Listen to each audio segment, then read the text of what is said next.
பெருத்த பகை போக்கிடவே பிள்ளையன வந்துதித்தார் நாரணர்க்கு. பிள்ளைக்கு தாய் பெருத்த பகை போக்கிடவே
என்று நமக்கு கூறி வளர்த்த அந்த வளர்ப்பை நடைமுறைப்படுத்தும் முகமாக கல்வியை கற்றுத்தருகின்ற குருமகளையும் கௌரவிக்கும் இந்த விழாவிலே பங்கேற்பதிலே மட்டற்ற மகிழ்ச்சி கொள்கின்றேன்.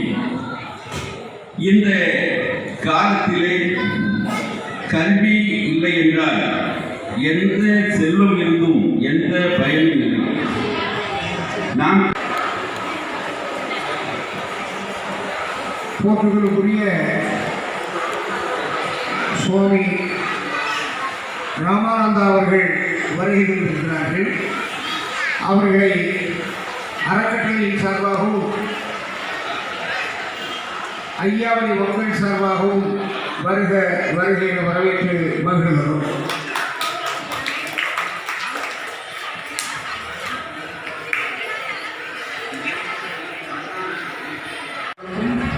பரிசளிப்பு பாராட்டு விழா இந்த இனிய தருணம். இதில் தலைமையேற்று நடத்துகின்ற மரியாதைக்குரிய எங்கள் பள்ளியின் முன்னாள் பெற்றோர் ஆசிரியர் கழக தலைவராக இருந்து பல நல்ல விஷயங்களை செய்து மாணவனுடைய கல்வி வளர்ச்சியில் அதிக அக்கறை காட்டிய இவ்விழாவிற்கு தலைமை தாங்கிக் கொண்டிருக்கும் குழு பாரத ஜனாதிபதி பிஎஸ்சிபிஎல் ஐயா அவர்களை இந்த தருணத்தில் வணங்கி அடுத்து இந்த நிகழ்வை மிகவும் சிறப்பாகவும் மிகவும் நேர்த்தியாகவும் செய்து கொண்டிருக்கிற மரியாதைக்குரிய ஆர் சத்யசேகர் அவர்கள்தான் இந்த விழாவினுடைய முழுமையான பொறுப்புள்ள ஒரு கதாநாயக பாத்திரத்தை பங்கேற்று எங்களுக்கு செய்து கொண்டிருக்கிறார். அவருக்கு பின்னணியில் இருப்பவர்கள் எங்களுக்கு அதிக அறிமுகம் இல்லாதையும் இதற்கு இந்த வரவேற்பு விழா குழுவை பார்க்கும் பொழுது அதில் திரு சி ராஜன் செயலாளர் விவேகானந்தா கல்லூரி இணை பொதுச் செயலாளர் அறக்கட்டளை, திரு கிருஷ்ணமணி கூடுதல் பொதுச் செயலாளர் அறக்கட்டளை, திரு சிங்கபாண்டி தலைவர் நெல்லை மாவட்ட அறக்கட்டளை, திரு பொன்ராஜ் தலைவர் தூத்துக்குடி மாவட்ட அறக்கட்டளை, திரு முருகன் தலைவர் நெல்லை மாநகர அறக்கட்டளை, டாக்டர் செல்வமோகன் தலைவர் சென்னை மாநகர அறக்கட்டளை, திரு சுடலைமணி தலைவர் திண்டுக்கல் மாவட்ட அறக்கட்டளை, திரு ஜி பூபதி தலைவர் சுவாமிதோப்பு ஊராட்சி அறக்கட்டளை, திரு எஸ் சுபாஷ் மாநில கொள்கை பரப்பு செயலாளர் நாடார் மக்கள் பேரவை, திரு ஆறுமுகம் மும்பை மாநில அறக்கட்டளை மற்றும் நன்றியுரை ஆற்றக்கூடிய திரு ஜனா பிஎல் அவர்கள், இன்னும் முன்னிலை வைக்கின்ற சுவாமி ராமானந்தா இந்திய துறவியர் சங்க பொதுச் செயலாளர், ஏபி கராத்தே ராஜா நிறுவன தலைவர் நாடார் மக்கள் பேரவை, இன்னும் வந்திருக்கிற பெரியவர்களையும் சார்ந்தவர்களையும் அரசு உயர்நிலைப் பள்ளி கோட்டையின் சார்பாக நாங்கள் வணங்கி உங்களுடைய உற்சாகம் ஊட்டக்கூடிய இந்த மோட்டிவேஷனாக செய்யக்கூடிய இந்த பரிசளிப்புக்கு நாங்கள் நன்றி கடன் பட்டிருக்கிறோம். பொதுவாக எங்கள் பள்ளியானது கிராம சூழலில் ஒரு 7 நிலையில் உள்ள பிள்ளைகள் படிக்கின்ற பள்ளி. ஆனால் இந்த பள்ளியில் மரியாதைக்குரிய ஆர் சத்யசேகர் அவர்கள் படித்த பள்ளி. இப்பள்ளி முன்னாள் மாணவர் என்பதில் அவர் செய்யும் இந்த செயலை காண்பது நாங்கள் பள்ளியின் சார்பாக எங்கள் ஆசிரியர்கள் தலைமை ஆசிரியர்கள் உட்பட பெற்றோர் ஆசிரியர்களாலும் கிராம கல்விக்குழு ஆர்எம்எஸ்ஏ போன்ற எல்லா நிலைகளிலும் நாங்கள் சந்தோஷம் அடைகிறோம். காரணம் என்னவென்றால் வருடந்தோறும் இந்த பிள்ளைகளுக்கு முதல் 4 மதிப்பெண் முதல் தரத்திலிருந்து 4 இடத்தில் வந்த பிள்ளைகளுக்கு வெகு சிறப்பான பரிசை கொடுத்து அவர்கள் பாராட்டி அந்த பிள்ளைகள் மேலும் மேலும் பல கல்வியின் வளர்ச்சியுடைய நல்ல புத்தகங்களை நூல்களுக்கு கொடுக்கும், நல்ல லேபுக்குரிய கருவிகளை கொடுக்கும், நோட்டு புத்தகங்கள் கொடுத்து இடையிடையே சென்னையிலிருந்து ஊருக்கு வரும்போது பெற்றோரை பார்க்க வரும்போதும் அவர்கள் பள்ளிக்கு வந்து பள்ளியுடைய வளர்ச்சியில் அவ்வப்போது எவ்வாறு என்னென்ன தேவை என்பதை செய்து பிள்ளைகளுக்கு உரிய நோட்டு புத்தகம், பென்சில், ஜாமெட்ரி பாக்ஸ் இது போன்ற பணங்களையும் கொடுத்து வருடத்தில் ஒவ்வொரு தினமும் இந்த நல்ல நாளில் முதல் பரிசு பெற்ற 4 மாணவ செல்வங்களுக்கு நல்ல பரிசுகளையும் கொடுத்து மிகவும் சிறப்பாக இந்த விழாவை அவர்கள் நகைச்சுடன் எங்களுக்கும் ஒரு ஆசிரியர்களுக்கும் பாடம் கற்பித்து கொடுத்த ஆசிரியர்களுக்கும் ஒவ்வொரு ஆசிரியர்களுக்கும் சிறந்த நினைவு பரிசுகளையும் கொடுத்து எங்களையும் ஒவ்வொரு வருடமும் அடுத்த வருடம் இந்த பிள்ளைகளை இன்னும் அதிக மதிப்பெண் பெற வேண்டும், இன்னும் அதிக மதிப்பெண் பெற செய்ய வேண்டும் என்று அவர்கள் கொடுக்கக்கூடிய ஒரு உற்சாகமான ஒரு ஆயத்தப்படுத்துதல் என்பது எங்களுக்கு ஒரு மன நிறைவையும் மன மகிழ்ச்சியும் தருகிறது. அவர்களுடைய பணி இதுபோல் எந்தென்றும் பல ஆண்டுகள் இந்த பள்ளிக்கு தேவைப்படுகிறது. அவர்கள் அவர்கள் செய்வார்கள் என்ற நம்பிக்கையும் உண்டு. அவருடைய திரு சத்யசேகர் அவருடைய தகப்பனார் இந்த நேரத்தில் நான் நினைக்கிறேன் திரு ராஜபகவதியப்பன் அவர்கள் சுதந்திரத்தில் இருந்தாலும் கூட அவருடைய எண்ணமும் சிந்தனையும் செயல்பாடுகள் எல்லாமே இந்த பள்ளியை சார்ந்தே இருக்கு. பரீட்சை எப்பொழுது, எக்ஸாம் எப்போது நடைபெறும், ப்ராக்டிக்கல் எப்போது நடைபெறும், இந்த வருஷத்தில் பிள்ளைகள் படிக்கிறாங்க, இது ஒவ்வொரு கேள்விகளையும் கேட்டுக்கொண்டே இருப்பார்கள். அவர்களுக்கு பிறந்த அந்த மரியாதைக்குரிய மூத்த புதல்வன் அதே மனநிலையில், அதே சூழலில், அதே எண்ணங்களில், நல்ல எண்ணத்தோடு இந்த பள்ளியை மேலும் மேலும் வளர்ச்சியடைய செய்ய அவர்கள் ஒவ்வொரு செயலையும் செய்து கொண்டிருக்கிறார்கள். இந்த தருணத்தில் ஒவ்வொரு வருடமும் நாங்கள் 10ஆம் வகுப்பு பாடம் எடுத்த ஆசிரியர்கள் மட்டுமே இந்த வருகை தருவது உண்டு.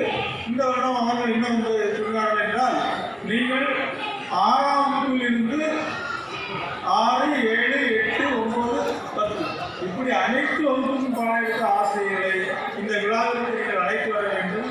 10ஆம் வகுப்பு படிக்கின்ற மாணவர்கள் நேரடியாக 10 படிப்பதில்லை, 6லிருந்தே படித்த ஒவ்வொரு ஆசிரியர்களையும் நான் தரப்படுத்த வேண்டும் என்று கூறி இன்று அவர்கள் 4-5 வருடத்திற்கு பின்பு இன்றைய நிலையில் இன்று இந்த விழாவிற்கு அறிவிக்கக்கூடிய திருமதி பாத்திமா அரசு டீச்சர், திருமதி ரகுபதி டீச்சர், திருமதி சத்யா டீச்சர், திரு ஆசின் பாபு ஆசிரியர் அவர்கள் இந்த வருகை தந்து இந்த விழாவில் நாங்கள் அழைப்பின் பேரிலும் மரியாதைக்குரிய சத்யசேகர் அவர்கள் அழைப்பின் பேரிலும் அவர்கள் கலந்து கொண்டு இந்த விழா இனிமையாக நடைபெற்றுக் கொண்டிருக்கிறது.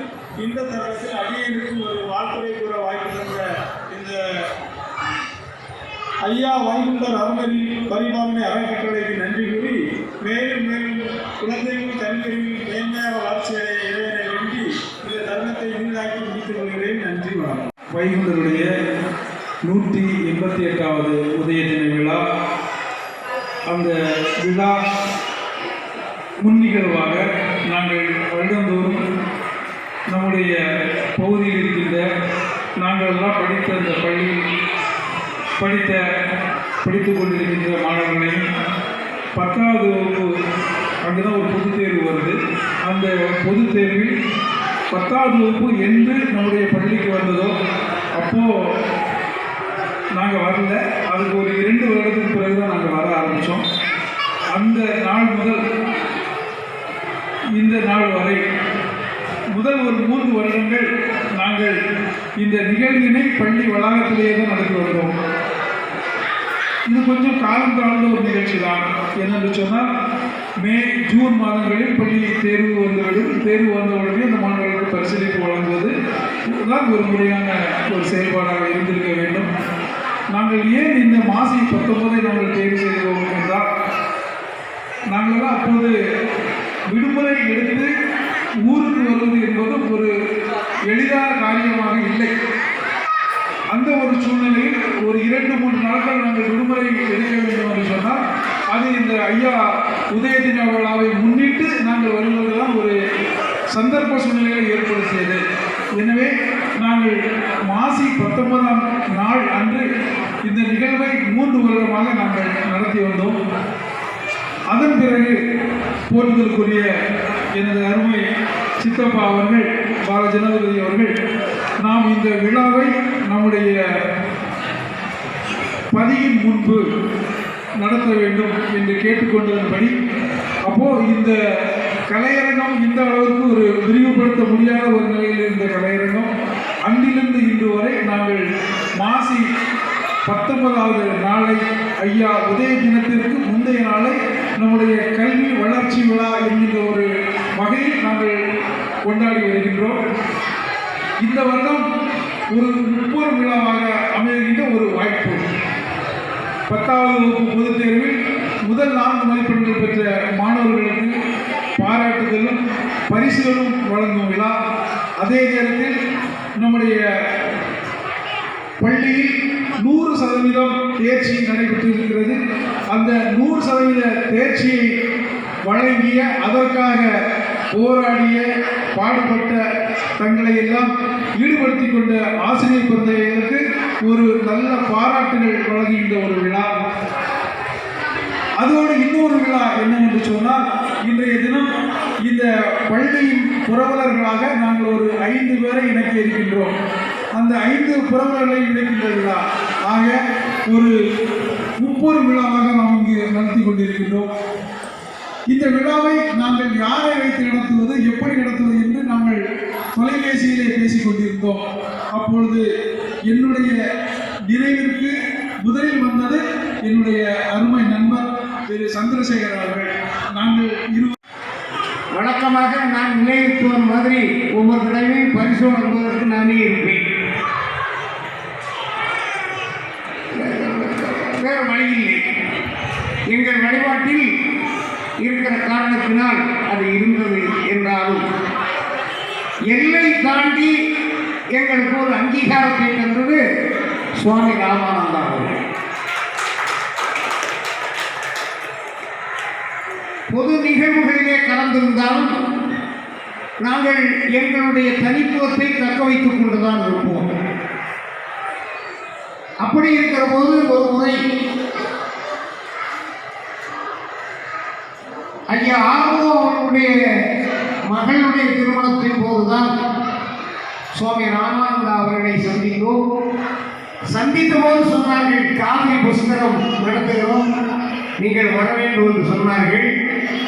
சென்றோம். அங்கே அவர்கள் ஐயாவளிக்கு தந்த மரியாதை எங்களை ஈர்த்தது. எங்களுடைய தொடர் உறவு அவரோடு இருக்க வேண்டும் என்று விரும்பியது. எனவே என்னை பொறுத்தவரையில்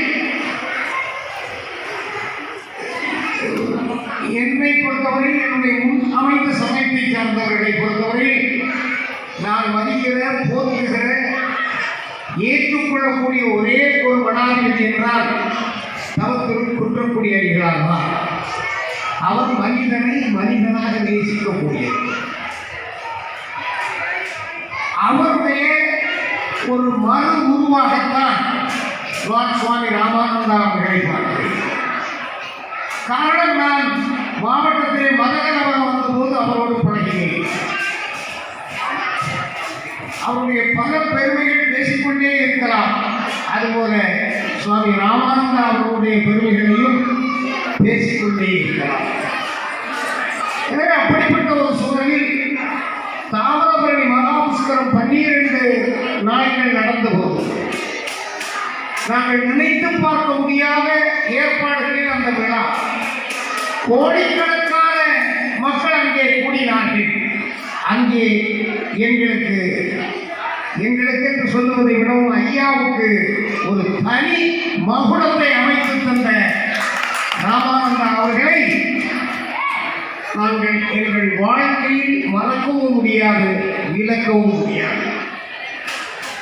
அதுபோல இன்று நாங்கள் அவர்கள் அழைத்து வருகிற போது நீங்கள் எதற்கு வர வேண்டும் என்றார்கள். நான் அன்பு செலுத்தக்கூடியவர்களுக்கு அடிமையாக இருப்பேன்.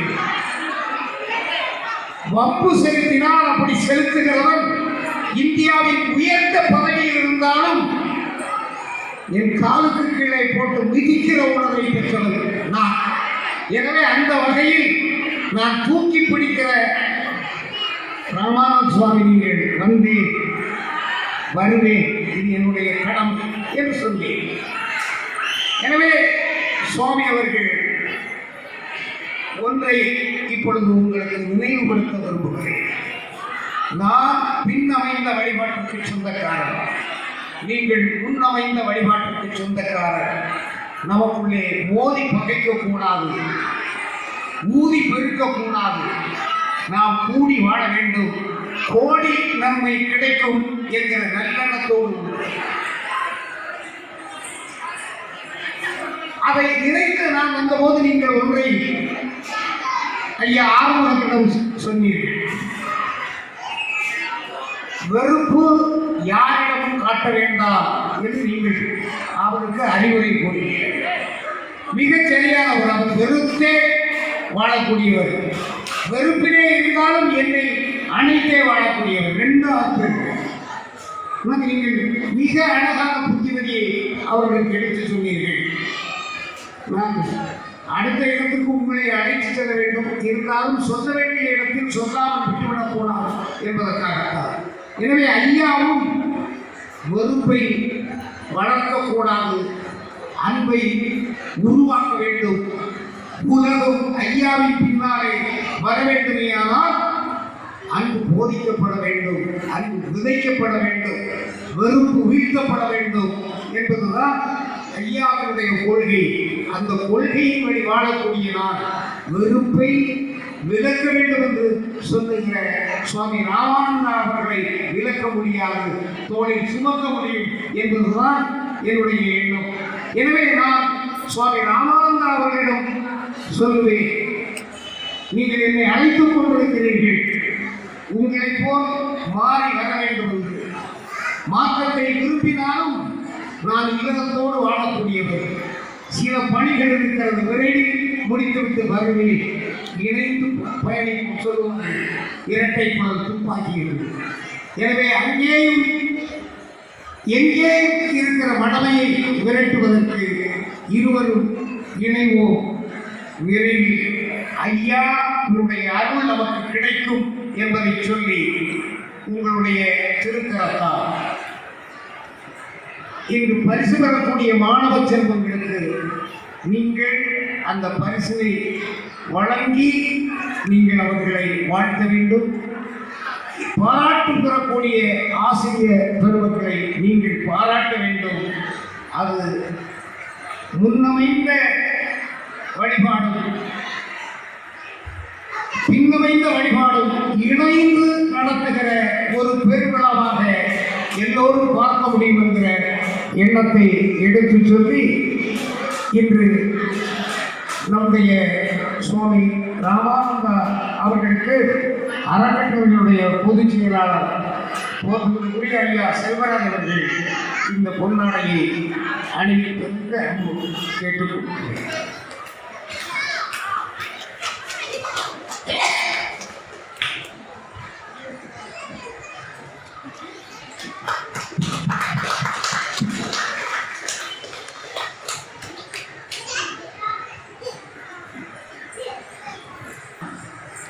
நம்முடைய சென்னையில் இருக்கிற டாக்டர்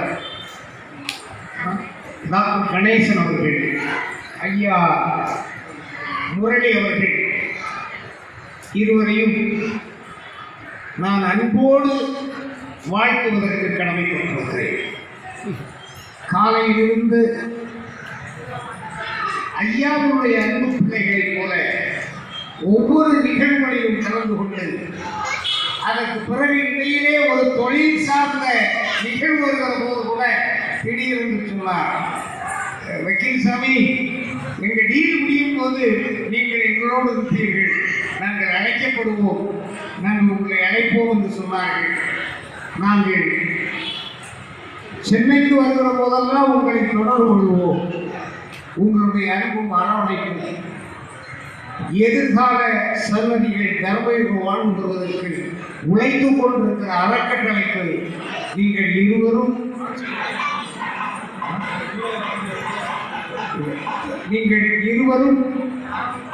எங்களோடு ஒத்துழைக்க வேண்டும்.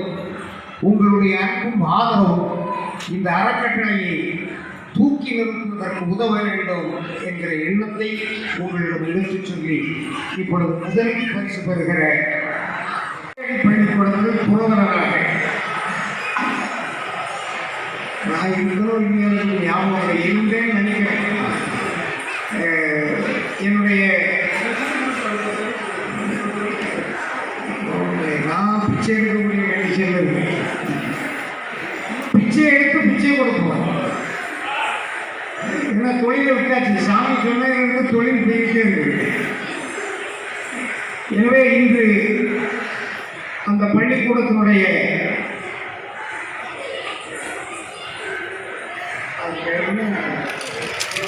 புறவர்களாக என்னுடைய அண்ணன் மனத்திற்குரிய பட்டத்தையா பையன் செல்வராஜ் அவர்களுடைய குமாரி மகள் அன்பு மகள் தர்ஷினி அவர்கள் புறவலராக இணைகிறார்கள். ஒரு கைத்தட்டுங்க.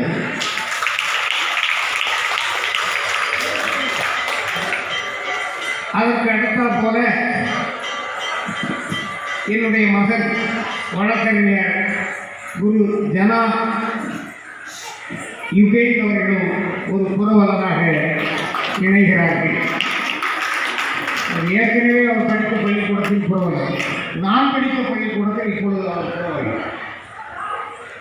அதுபோல அன்புக்குரிய தம்பி ராஜேஷ் அவர்கள் புரவலராக இணைகிறார். சுவாமிதோப்பூர் ஊராட்சி பகுதிக்கு அறக்கட்டளையினுடைய தலைவராக நியமிக்கப்பட்டிருக்கிற போற்றுதலுக்குரிய பூபதி அவர்கள் புரவலராக இணைகிறார்கள்.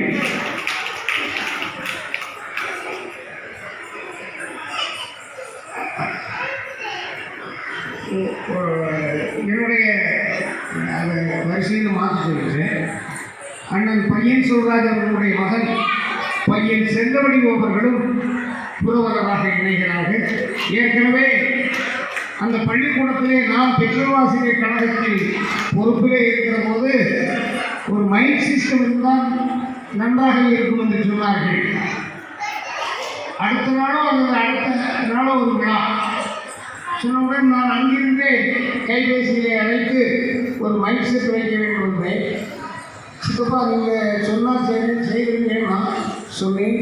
அதுக்கப்புறம் அந்த நிகழ்ச்சியில் எல்லா குழந்தைகளுக்கும் காலை சிற்றுண்டியும் இந்த ஒரு இனிப்பும் வழங்கிய பொறுப்பையும் எடுத்துக்கொண்டார். அப்படி அந்த பள்ளியினுடைய வளர்ச்சியிலே ஏற்கனவே அக்கறை கொண்ட பையன் செல்வடி என்கிற ஆண்டும் ஒருவராக இணைவதை நான் மகிழ்ச்சியாக கடமைப்பட்டிருக்கிறேன். அதற்குரிய தொகையை போற்றுதலுடைய சுவாமி ராமானந்தா அவர்கள் தலைமை ஆசிரியரிடம் ஒப்படைப்பார்கள்.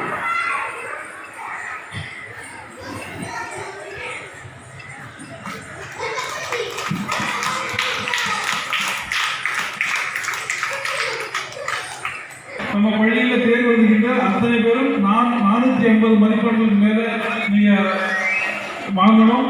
வாங்கினா நாங்கள் 450 மதிப்பெண்ணுக்கு மேலே வாங்கிட்டா ஒவ்வொரு மாணவர்களுக்கும் இதே மாதிரி நாங்கள் பரிசு வழங்குவோம். அந்த பரிசுக்கான அத்தனை செலவுகளையும் சித்தப்பா ஏற்றுப்பாங்க. ஏற்கனவே சொன்னது கமிட்டட்.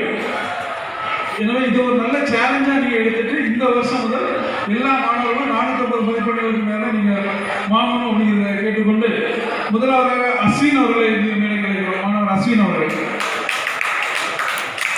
அடுத்து விஜி,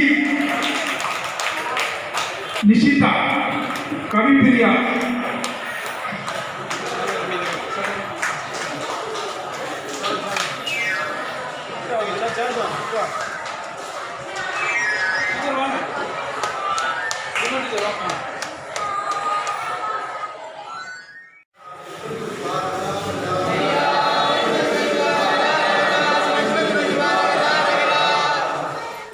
ஒரு மூர்த்தியாய் முழு மூர்த்தியாய் வந்தவை குண்டமே மும்மூர்த்தியும் சேர்ந்து ஒரு மூர்த்தியாய் முழு மூர்த்தியாய் வந்தவை குண்டமே இருமூர்த்தி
உலகுக்கெல்லாம் ஜோதியானவன்.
திருக்கருணையினாலே மங்களகரமான வைகுண்ட 1988 ஆண்டிலே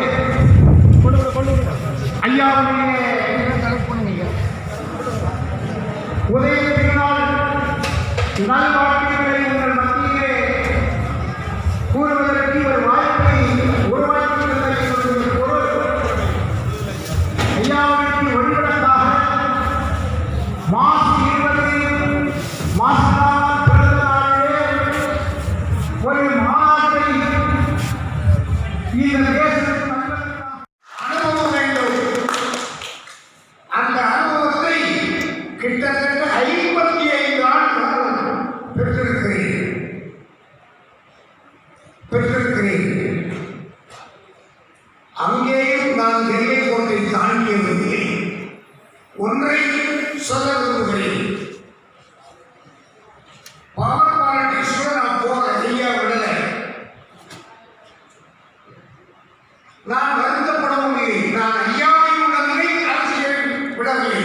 ஆனால் இரண்டையும் இணைக்கவில்லை.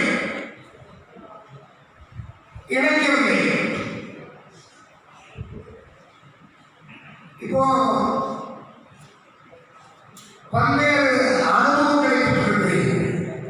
இந்த மாசி ஊர்வலம் உருவாக்குவதற்கு அன்றைய அரசியல் பழக்கம் தான் காரணமாக இருந்தது. எனவே பல்வேறு நிலைகளிலே நாம் பெற்றிருக்கிற அனுபவம் உதவும். வழக்கறிஞராக இருந்ததால் பல இடங்களிலே சாதித்து காட்டியிருக்கிறோம். ஐயா வழியிலிருந்து உதவி இருக்கிறோம். சாட்சி வென்றோம் என்றால் பின்னால் இருக்கிற பிஎல் அங்கேயும் எல்லை வீரர்களை ஒன்றை சொல்லுகிறேன். ஒரு 8 ஆண்டு காலம் அரசிலே ஒரு மாவட்ட அளவில் உயர்ந்த பதவி கிடைத்தது. ஒரு நாள் நம்முடைய செல்வராஜையா உட்பட பல அன்பர்கள் ஒரு முதல் ஞாயிற்றுக்கிழமை அன்னதானம் நடக்கிற போது என்னுடைய முன்னடையிலிருந்து எல்லோரும் பேசிக் கொண்டிருக்கிற போது ஒரு மிகப்பெரிய வழக்குக்காக கிட்டத்தட்ட ஒரு மூளை அளவுக்கு பணம் வந்தது. பல கோடி இருந்தது. இன்னும் தருகிறேன் என்று வைத்தால் எடுத்துக்கொண்டு செல்ல என்று சொன்னேன். நீங்கள் தானே என்னை கையை பிடித்துக் கொண்டு சொன்னீர்கள். ஐயாவுக்கு நீங்கள் கிடைத்திருக்கிற பொக்கிஷம் எதை வேண்டாம் என்று சொன்னது நீங்கள் தானே. அன்று ஒரே ஒரு ஐயாவுடைய பிள்ளை சொன்னார், எடுத்து உங்களுக்கு இல்லைனாலும் எனக்கு தரப்படாதான் அவர் முழுமையாக ஆனால் இருக்கிறவர்கள் யாரும் என்னை திட்டவில்லை. எனவே நாம் ஐயாவுடைய பிள்ளைகளாக இருந்ததற்கு பின்னால் 42 ஆண்டு காலம் வழக்கறிஞராக இருந்து பதியும் ஒரு அவகாசியாக இருந்து இன்றும் என்னுடைய பேங்க் பேலன்ஸை சைவரில் தான் வைத்திருக்கிறேன். சொல்லுவான் கோடி கோடியாக கொள்ளையடிக்கிறாங்க. என் ஊரில் இருக்கிற டீ கடைக்காரை சம்பாதிச்சதை நான் சம்பாதிக்கிறேன், துணிந்து சொல்லுவேன். எனவேதான் நான் உங்களோடு இருந்து கொண்டிருக்கிறேன். அதனால் எந்த திருப்பணியும் சொன்னால் செய்வோம். சுவாமி கோவிலை சுற்றி இருக்கிற அத்தனை திட்டங்களும் ஜனாதிபதியுடைய கருத்திலே வருகிறார். நான் திருப்பணிக்காக காசு கட்டி செல்வதில்லை, சொல்லுவேன். பலர் நடத்தி தந்திருக்கிறார்கள். இப்பொழுது சில திட்டங்களை சொல்லி இருக்கிறோம், அறிவித்திருக்கிறோம், செய்வோம். அது அடிப்படை தேவை. சொல்றாங்க எல்லாரும் சாதிப்பது போல் தெரிகிறது, சாதிக்கவில்லை. ஒரு நாள் திடீர்னு சொல்றாங்க படப்போக்கில் உருண்டு பிறகு படுப்போம் கோபம் இருக்கிறது தடுக்கிறாங்க. அந்த இடத்திற்கு காசு கொடுத்து எக்ரிமெண்ட் வாங்கி வைத்திருந்தோம். எங்கள் அனுமதி இல்லாமல் எதையும் செய்யக்கூடாது. செல்வராஜ் ஐயா இல்லாமல் அந்த கோபுரம் வந்திருக்காங்க. கோபுரம் வேண்டும் என்று மாட்டார். ஆனால் இங்கு அந்த கோபுரம் ஐயாவுடைய இல்லை. இந்த கோபுரம் ஐயாவுக்கு இல்லை. என்ன காரணம்? நாம் தான் காரணம். எனவே இப்படிப்பட்ட சிக்கலில் சிக்கிக் கொண்டு உள்ளே இருக்கிற சகதியை நீச்சலிட்டுக் கொண்டுதான் நாம் வாழ்ந்து கொண்டிருக்கிறோம். திருநாளில் அரை அடி சுவருக்கு மேலே இருக்கிற சுவர் உடைத்தறியப்படுகிறது. ஜனாதிபதியினுடைய மகன் வழக்கறிஞராக இருக்கிறார்கள். அவன் வந்தவுடன் மறு ஒரு இன்ச் கூட எடுக்க முடியாமல் தடுக்கப்பட்டது. என்னை அழைத்தார். நான் நாகர்கோவிலில் சென்றேன். இருக்கிற அதிகாரிகள் செய்ய முடியாது என்று தோல்வி என்றால் அறிவித்துவிட்டு மேலதிகாரி இருந்தார். நான் கேட்டேன், எங்கே ஆக்கிரமித்திருக்கிறது சொல்லுங்கள், இது யாருடைய இடம் சொல்லுங்கள். ரெக்கார்டு நாயம் தருவோம், உங்கள்கிட்ட இருக்கிறவங்க விஏஓ கேள்வி. அது பாரதிய குடும்பத்தின் பட்டா சொத்து தான். யார் பட்டா சொத்தை நான் ஆக்கிரமிச்சேன்னு இன்னொரு சொன்னான்னா முட்டாள் அதிகாரிகளுக்கு உடைச்சாங்கன்னா என்ன செய்யணும்? மன்னித்துக் கொள்ளுங்கள். இப்ப போட்டு வச்சிருக்கோம், நடவடிக்கை எடுக்கவில்லை. நடவடிக்கை எடுக்கவில்லை. காரணம், பின்னால் இருந்து இயக்கிறது ஒரு நிகழ்ச்சி. ஒரு வருமான வரி மேல்முறையீட்டில் ஒரு உயர்நீதிமன்ற நீதிபதி அந்தஸ்தில் இருக்கிற ஒரு உறுப்பினர் இருவரும் செய்த சதி விளையாடுகிறது. எங்களிடம் மதி நிறுத்தியிருக்கிறது. எவருடைய உதவியையும் நாங்கள் தேடிச் செல்லவில்லை. நாங்கள் வழக்கறிஞராக இருந்ததால் சுட்டு விரலை காட்டி நிறுத்தினோம். எனவே இன்னும் இப்படி சாதிக்க வேண்டியவர்கள் சிறிதிருக்கிறது. எங்களுடைய தேவை இருக்கிறது. காரணம், நமக்குள்ளேதான் எட்டப்பர்கள் இருக்கிறார்கள். அடையாளம் காட்ட வேண்டும், அவர்களை அப்புறப்படுத்த வேண்டும் என்கிற நிலையில் நாம் இருக்கிறோம். உடனடி காலையில் ஒரு பேஸ்புக்கில் போயிட்டு இருந்தது. சாமிகோப்பில் இருக்கிற 3 ஏக்கர் 27 அரசாங்கத்திற்கு சொந்தமான அதிலே இருக்கிற அவகாசிகளை வீட்டை இடித்து வெளியே வேண்டும் என்று போட்டிருந்தார். எங்க வீட்டில் இன்ட்ரெஸ்ட் வாங்கி தெருவுக்கு வெளியே இருக்கிறவங்க ஆணையத்தின் பதிவு போடலாம். வழக்கு வந்தது, வழக்கு நடந்திருக்கிறது.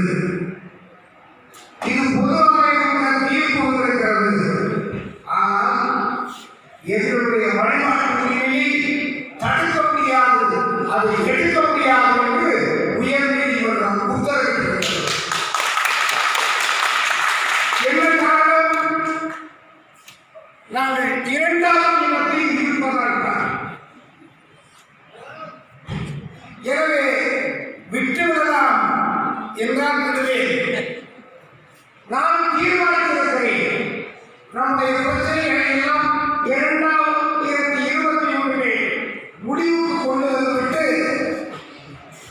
சுவாமி ராமானந்தா அவர்கள் வயதில் பொறுத்தவரை என்னிடம் இணையவர் என்று கருதுகிறேன். எனவே அவருடைய தோல்வியில் தோல் வைத்து இந்த தமிழ்நாட்டில் இந்திய துணைக்கண்டம் மட்டுமில்ல உலக அளவில் ஐயாவுடைய கொள்கைகளை கோட்பாடுகளை எடுத்துச் சொல்லி ஐயா மட்டும்தான் உலக ஒற்றுமைக்காக குரல் கொடுத்திருக்கிறார்.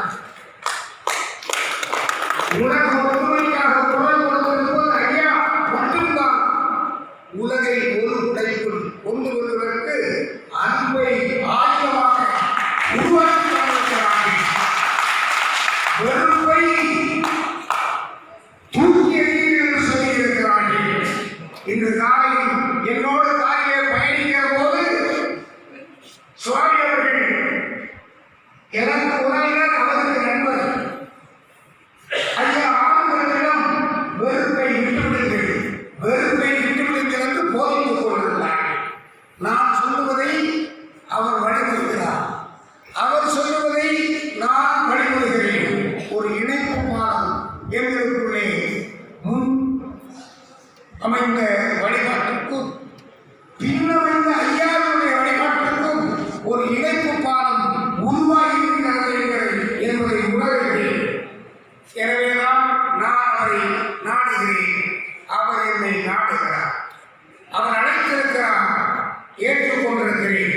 கிட்டத்தட்ட 25% வைத்துவிட்டு 75% வெளியேறிவிட்டேன். எங்கே நீங்கள் அழைத்து நான் வராமல் இருக்கிறேன், குடும்ப கடன் இருக்கிறது, கோர்ட்டில் தொழில் இருக்கிறது என்று எங்கே வராமல் இருந்தேன். இன்னும் சொல்ல போனால் செல்வராஜையா ஒரு திருமணம் நடத்துவதற்கு வள்ளியூருக்கு அந்த பக்கத்தில் அழைத்திருக்கிறார். அன்று எனக்கு கோர்ட்டிலே ஒரு கொலை வழக்கு சாட்சி வருகிறது. ஐயா சீக்கிரம் கொள்ளணும். எங்களுக்கு ஐயா ஒரு வரப்பிரசாதம் இருந்தாங்க.